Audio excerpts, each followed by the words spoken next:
Bienvenue sur la chaîne YouTube dédiée aux professeurs des écoles et aux futurs professeurs. N'oubliez pas de vous abonner et d'activer la cloche pour ne plus rien rater. Commençons immédiatement. Le harcèlement en milieu scolaire et en dehors. Le harcèlement est une pratique indécente souvent invisible qui affecte l'épanouissement et la réussite des victimes. Même si tout le monde peut en être victime, les enfants et les adolescents sont les plus exposés. Le ministère de l'Éducation nationale a mis en place un plan de prévention qui est exécuté sur tout le territoire. Il vise à préserver les élèves de toutes les formes de harcèlement qui pourraient survenir entre eux. Comment définir le harcèlement entre camarades? Le harcèlement est une agression invisible qui porte sur l'intégrité physique et morale d'une personne. Il peut s'agir de violences psychologiques et verbales comme les insultes ou moqueries utilisées pour nuire à la victime. Le développement des technologies de la communication, surtout les réseaux sociaux, ont accentué la pratique et ne la limitent plus au niveau scolaire. Désormais, il existe de nouvelles méthodes de harcèlement, dont le cyberharcèlement. Plusieurs jeunes en sont victimes et se retrouvent seuls face à la menace. Quand parler de harcèlement? Il existe plusieurs manières et façons de procéder, mais généralement on parle de harcèlement quand il y a un rapport de domination et de force ou de violence sur une ou plusieurs personnes, de la part d'une ou plusieurs autres. Les agressions sont fréquentes, et sur une période relativement longue. Il existe une volonté manifeste de nuire à travers des actes et expressions néfastes ne faisant montre d'aucune empathie envers la victime. De ces actes et propos agressifs découlent plusieurs conséquences dans le milieu scolaire. Les conséquences du harcèlement. Le harcèlement peut être la cause de déscolarisation de certains jeunes et adolescents. Selon une étude, 25% des cas d'absentéisme dans les collèges et lycées sont dus au harcèlement. Auto-exclusion de la société, dépression, marginalisation ou anxiété. Comportement suicidaire ou autodestructif. Développement de troubles psychosomatiques en réponse aux agressions subies. Outre les conséquences immédiates, le harcèlement peut altérer le développement social et psychologique des jeunes enfants et adolescents. Ils peuvent développer une perte de la personnalité, des comportements d'auto-marginalisation, une gêne à intégrer la société et une sensation de honte en présence des autres. Ces conséquences peuvent évoluer jusqu'à l'âge adulte si rien n'est fait. Le harcèlement, bien au-delà du milieu scolaire. Le cyberharcèlement est la nouvelle découverte des harceleurs. Il prend de plus en plus de l'ampleur grâce au TIC. Grâce à ce nouvel outil, la responsabilité et la définition du harcèlement connaissent un changement. En se servant d'Internet, on peut facilement et rapidement humilier quelqu'un. Il n'a pas lieu dans le cadre scolaire. Il peut être réalisé par un groupe de manière totalement indirecte. De ce fait, la responsabilité n'incombe presque à personne. Cette nouvelle technique augmente les possibilités du harceleur et rend les conséquences du harcèlement encore plus dangereux.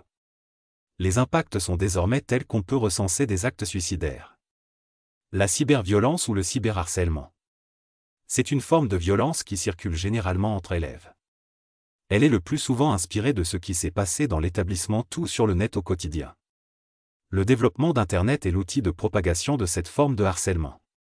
De plus, les exacerbations des applications virales qui servent à produire des contenus toxiques et destructifs contribuent grandement à détruire les jeunes. Comme dans le cas du harcèlement, ces nouvelles techniques ont aussi des conséquences néfastes sur la santé et la scolarité des adolescents et enfants.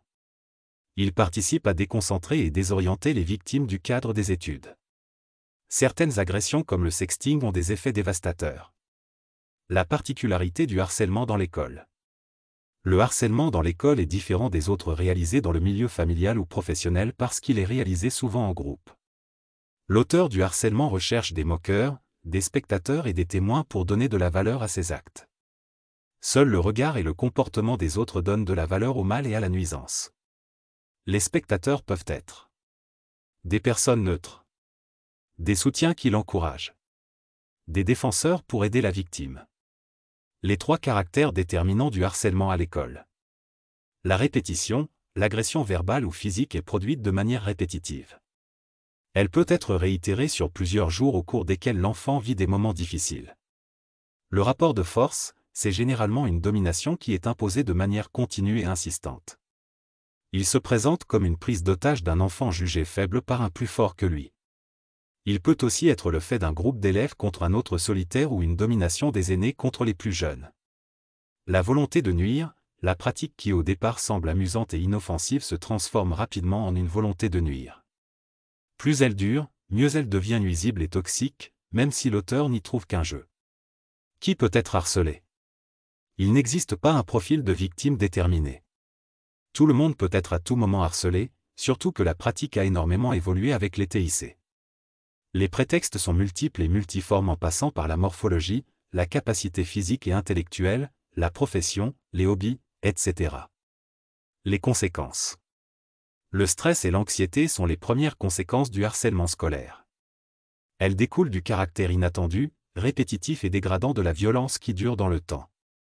Selon Dan Holloway, un adolescent qui est harcelé dans son école peut rapidement avoir des idées de suicide qu'un autre enfant. Les conséquences sont l'absentéisme, la dépression, les maladies psychosomatiques, mauvais résultats scolaires et désintérêt pour l'école, lésions physiques. Comment identifier une victime de harcèlement? Un enfant victime de harcèlement présente les mêmes symptômes que celui ayant un stress post-traumatique, inquiétude, angoisse, fuite du public et insomnie. Des flashbacks ou reviviscences. Envahissement de souvenirs de manière répétitive. Cauchemar. Détresse et hypersensibilité. Affaiblissement émotionnel et cognitif. Culpabilité. Baisse d'intérêt pour toute activité. Isolation. Envahissement par des émotions négatives de manière permanente. Répression des émotions et sentiments positifs. Exacerbation de mauvaises pensées et croyances négatives des autres et de soi-même. Des comportements d'évitement. Il consiste à s'éloigner de tous les lieux ou éléments pouvant faire raviver les souvenirs de la situation pénible. Troubles ou perturbations du système nerveux. Insomnie. Sursaut et hypervigilance. Excès de prudence ou comportement d'autodestruction. Irritabilité et défaut de concentration.